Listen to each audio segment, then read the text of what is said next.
बरं झालं वेळेवर डॉक्टरांना आणलंस. डॉक्टर बाबा काही नाही, ओव्हर स्ट्रेसमुळे बीपी वाढलाय थोडा. हे बघा, तुम्ही दगदग नका करू जास्त. थोडे दिवस आराम करा. नाही नाही, मला पोलीस स्टेशनला जाऊन कंप्लेंट करायला हवी. त्यांनी जावयाला मारून आणि माझ्या लेकीला घेऊन गेलेत ते.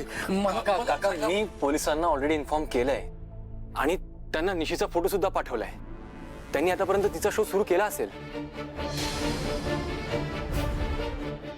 मी तुम्हाला गोळ्या सांगतो, त्या फक्त त्यांना द्या. हो. रेखा तू पण आराम कर जरा. बस शांतपणे बस. नाही, माझी पोरगी आली नाहीये आणि मी तर बसून राहिलोय. मला जायला हवं, मला खरंच जायला हवं. बाबा आपण जरा पोलिसांवर विश्वास ठेवूयात का?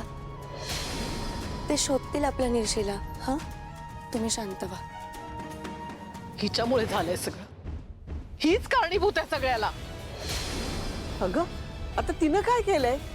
हिचीच नजर लागली आहे माझ्या मुलीच्या चुकाला. काहीतरी काय बोलतेस? यात तिचा काय दोष आहे? माझ्या मुलीचं सुख बघवत नाहीये हिला. उगाच काहीतरी बडबडू नकोस. आवर स्वतःला. तुम्ही आवरा हिला. ही जळते माझ्या निशीवर. ज्या दिवशी पाहुणे आले ना त्या दिवसापासून त्रास होतोय हिला. माझ्या निशीच्या सासरच्यांची श्रीमंती, त्यांचं तिच्यावर असलेलं प्रेम, त्यांनी दिलेला नेकलेस ना डोळ्यात खुपतोय हिच्या.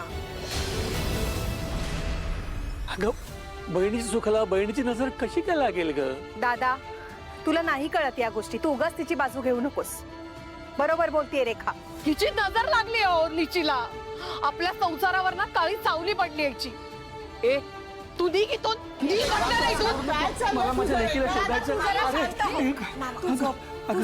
तू पडून राहा. तुला आराम करायला सांगितलंय डॉक्टरांनी. नको या सगळ्यात पडूस. काय काय चाललंय?